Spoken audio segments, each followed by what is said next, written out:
What's up, guys? Welcome to Gwhisky. My name is Jeff. Now, this is a channel where I offer my thoughts and opinions on a specific whiskey, and if you stick around at the end, I'll be giving it a score as well. That sounds interesting? Hit subscribe down below. And with that out of the way, why don't we jump into our review? Today we're looking at the Aultmore 12-year-old. Stick around.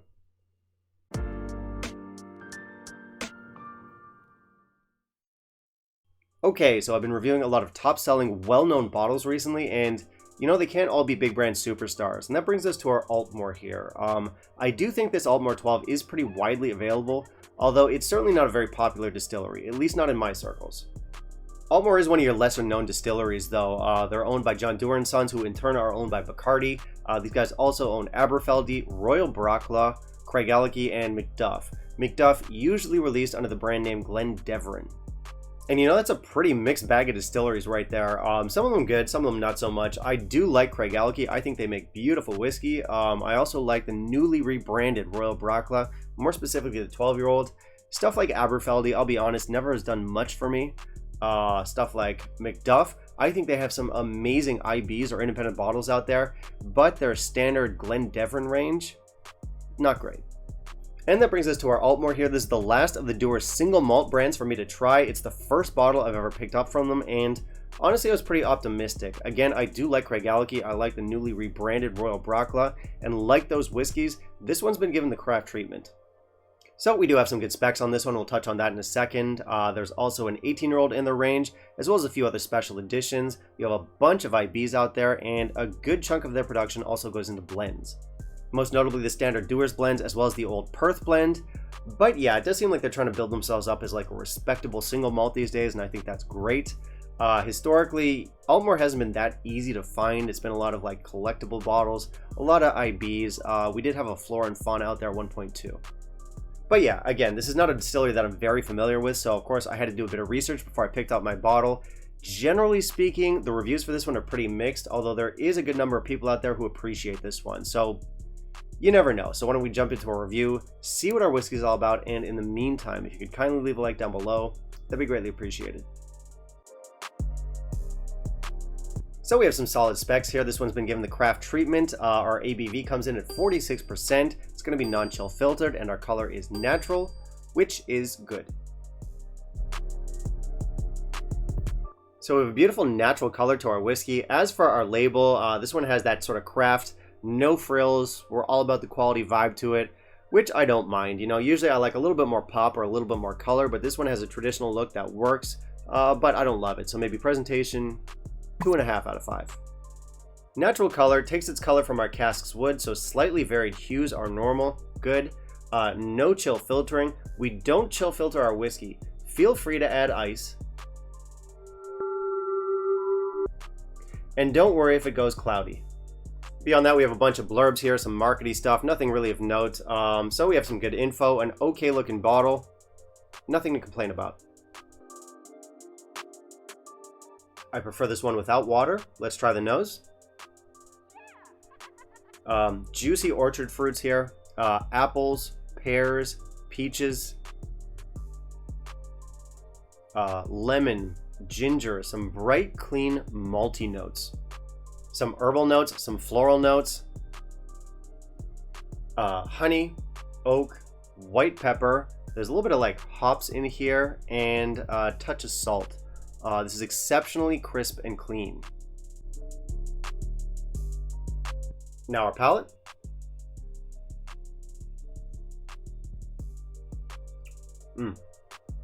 Okay, this it follows through from the nose.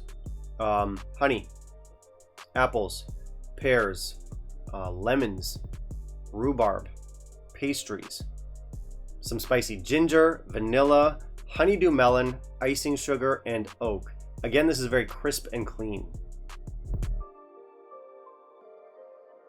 And now our finish.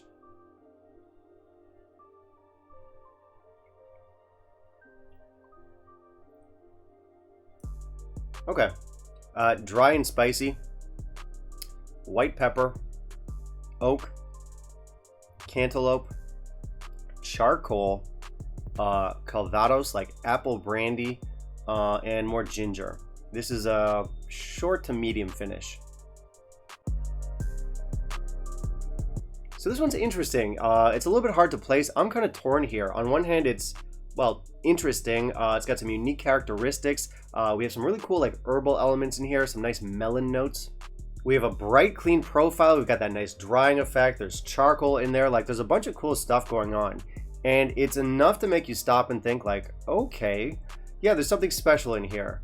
But, I think if you're not like me and you don't have like this pathological need to break down and analyze everything about a whiskey, you might find this one a little bit generic. It doesn't have a flavor profile that's going to sweep you off your feet. I think it's well executed, but you've definitely had these flavors before. You've had whiskeys like this before, and there's no real wow factor here. To use a bit of Ralphie lingo, this is a jobbing whiskey. I think it does what it does well, but it's not exciting. And you know, it's funny, this is a very like clean distillate. They go out of their way to say that this is unpeated on the label, but in my brain, I detect like the tiniest little hint of peat in here, like 1 ppm, almost negligible, but it's there. And you know, it's not there. It's entirely whatever, psychological. I think I'm just picking up on some like earthy notes and misinterpreting them. I did pick up on some charcoal in here.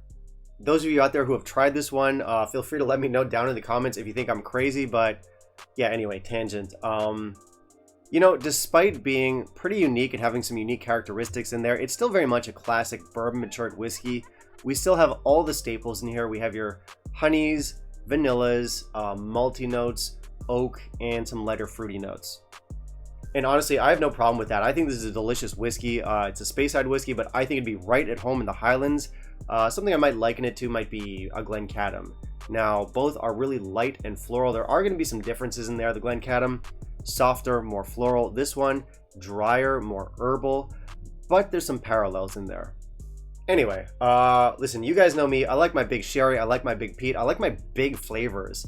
But honestly, once in a while, it's really nice coming back to these like no frills, classic, more delicate bourbon matured whiskeys. So yeah, it is a back to basics whiskey for me, but again, a really well executed one.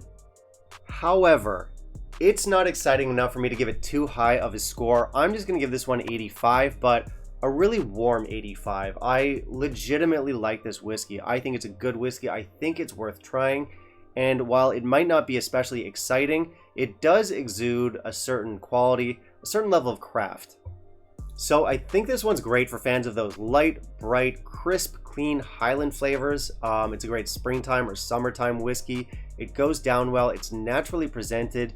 And it does have some unique flavors, some unique characteristics once you look past that admittedly somewhat generic surface profile. So just okay value on this one. Listen, it's got an age statement. It's naturally presented. It is of a certain quality, and it comes in at an entry-level price tag. But the issue is that it comes in at the very high end of entry-level pricing. I do like it. I think it's a good whiskey. It's worth trying once. But for me, it's not going to be a buy again unless they knock a few dollars or pounds off the price. I do appreciate the no frills packaging. I appreciate the natural presentation, but at least in my market, there are better whiskeys out there for less money. In my market, I think it's a little bit too high, and especially considering that you're not like this big brand in the world of whiskey or a big name, very popular, I would suggest a more modest price tag, especially considering this is your entry-level expression. I'm just throwing that out there. Regardless, it's good stuff. If the flavors sound interesting to you, I will suggest that you check it out. Alright, that's it for me today, guys. Thank you very much for watching. If you'd like to help support the channel, please consider becoming a patron.